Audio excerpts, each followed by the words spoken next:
Hello everyone, this is Dr. P. Mary Anupama, Assistant Professor and Head of the Department of Biochemistry, St. Joseph's College for Women.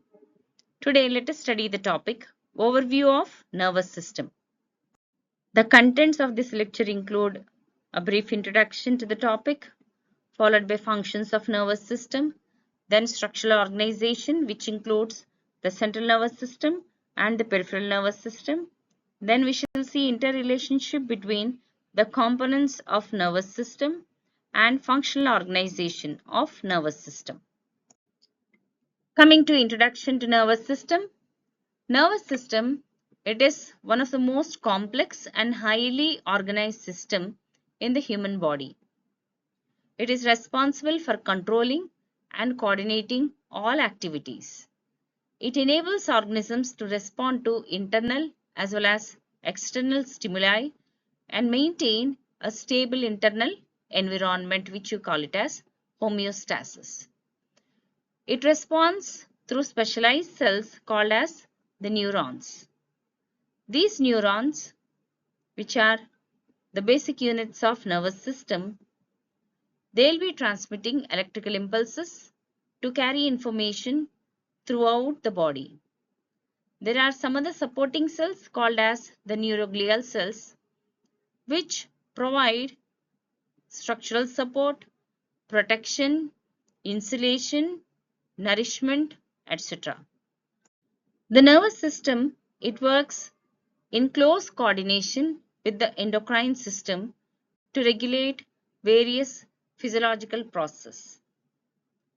The endocrine system, it uses chemical messengers and then it produces slower responses, while the nervous system, it ensures rapid and precise control. The nervous system, it is responsible for high mental functions, the higher ones such as thinking, memory, learning, and even emotions. It also controls many vital functions, mostly the involuntary ones like breathing as well as heartbeat.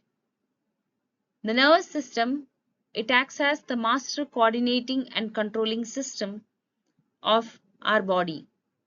Functions of nervous system. First one, sensory functions. The nervous system, it detects both internal and external stimuli through receptors. We have specialized sensory receptors. These receptors, they respond to various stimuli such as light, temperature, pressure, and even chemicals. So once stimulated, they convert these stimuli into nerve impulses, which are transmitted to the central nervous system for further processing. Second one is integrative functions. Integrative function involves the processing and interpretation of sensory information within the brain and spinal cord. The central nervous system, it analyzes incoming signals and compares them with past experiences and makes decisions regarding the appropriate response. This function, it is essential for precision, memory, reasoning, and decision making. Next is motor functions. After processing information, the nervous system generates the response through motor functions. Motor impulses, they are transmitted from the nervous system to effectors. So these effector responses, they reach the muscles for the movement or they reach glands for secretions, and it also includes both voluntary as well as involuntary actions. Coordination and regulation. The nervous system, it coordinates various activities of the body, ensuring that different organs and systems, they work together efficiently. It regulates functions like respiration, circulation, digestion, locomotion, and thereby maintain proper timing and balance among these processes. Next one is maintenance of homeostasis. One of the most important function of nervous system is maintaining homeostasis. It continuously monitors the internal conditions like the body temperature, pH, fluid balance, and makes necessary adjustments whenever required and keeps these parameters within normal limits. Next one is reflex actions. Reflex actions are rapid, automatic responses to specific stimuli that do not require continuous thought. These actions are primarily controlled by spinal cord and serves as a protective mechanism. For example, withdrawing the hand from a hot object. It's a reflex action. Structural organization of nervous system. So here we'll be studying about central nervous system as well as peripheral nervous system. The central nervous system, it primarily consists of brain and spinal cord and also serves as the control center of the body. The brain, it is enclosed within the skull and it is protected by membranes which we call them as the meninges and also cerebrospinal fluid. It is responsible for higher order functions such as thinking, memory, intelligence, and even voluntary movements. Structurally, the brain is divided into three main parts: a forebrain, midbrain, and hindbrain. Forebrain. The forebrain includes cerebrum, which is responsible for all the conscious activities and is the largest part of the brain. Here it also has thalamus, where sensory relay will be taking place, followed by hypothalamus, which plays very important role in regulating homeostasis and endocrine functions. Next is the midbrain. The midbrain, it connects the forebrain and hindbrain, and this midbrain, it plays very important role in visual and auditory reflexes. Then we have the hindbrain. Hindbrain, it comprises of cerebellum, which is important or responsible for coordinated movements, posture and balance. Then you have the pons bridge, then medulla oblongata, which controls the breathing rate, heartbeat, and even blood pressure. So pons and medulla. This is the hindbrain. Spinal cord. The spinal cord, it is a long cylindrical structure that extends from the brain and lies within the vertebral column. It serves as a conducting pathway for nerve impulse transmission between the brain and the rest of the body parts. It also acts as a center for reflex action, enabling quick responses to stimuli without involvement of the brain. Next is the peripheral nervous system. The peripheral nervous system, it includes all the nerves that arise from the brain as well as the spinal cord. So all these nerves are from the central nervous system and they extend to the various parts of the body. It connects the central nervous system to receptors as well as effectors. You see that the peripheral nervous system, it consists of the cranial nerves as well as spinal nerves. Cranial nerves, they originate from the brain. We have 12 pairs of these nerves which control the functions of the head as well as neck, which include like vision or the sense of smell, hearing, even the facial movements, etc. Then we have the spinal nerves. The spinal nerves, they originate from the spinal cord, and we have 31 pairs of the spinal nerves. These transmit both sensory as well as motor impulses between the central nervous system and the rest of the body. The interrelationship between components of nervous system. Central nervous system. It comprises of brain and spinal cord. It acts as a control and integration center of the body.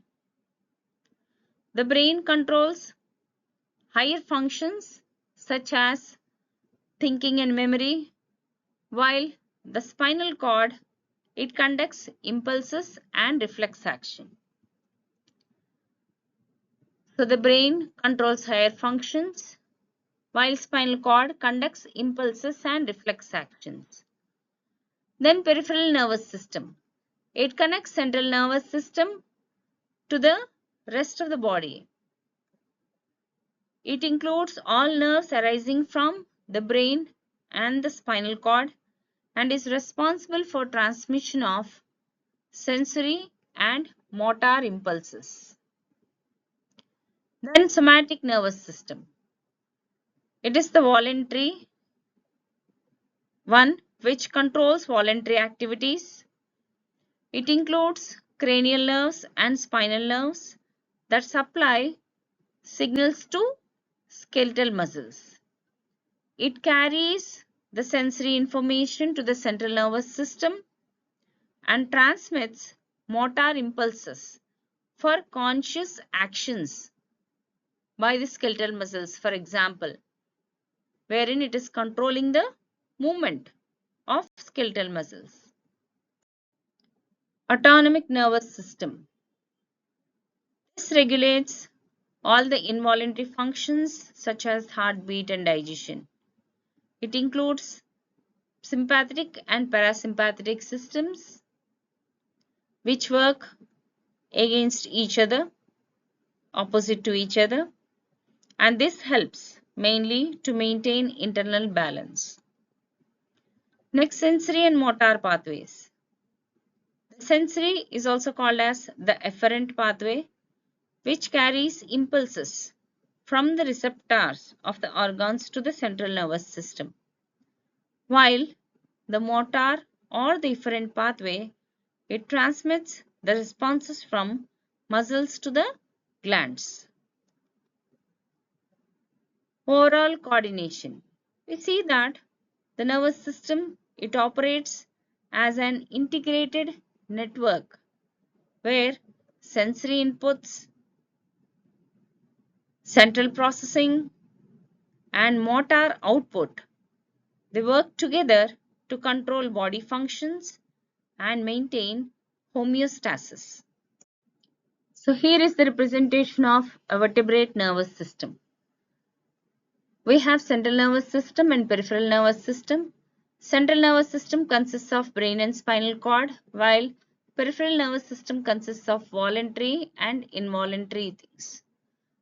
Voluntary, again we have the somatic neural system which comprises of cranial nerves and spinal nerves. While involuntary or autonomic nervous system consists of parasympathetic and sympathetic nervous systems.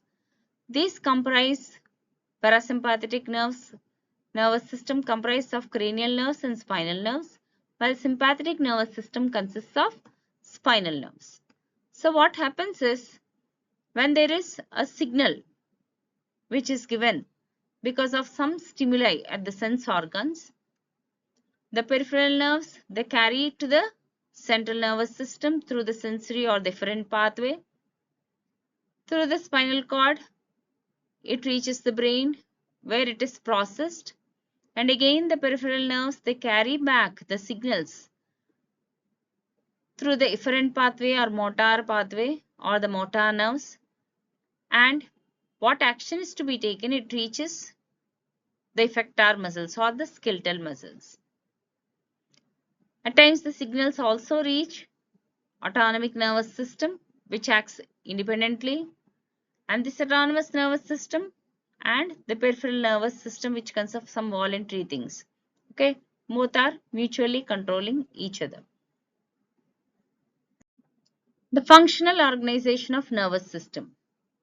Coming to the sensory functions, yes, nervous system, it detects changes in internal and external environment through receptors, and it converts the stimuli into nerve impulses. The stimulus, it reaches the sensory neurons, and then the sensory neurons carries it to the central nervous system.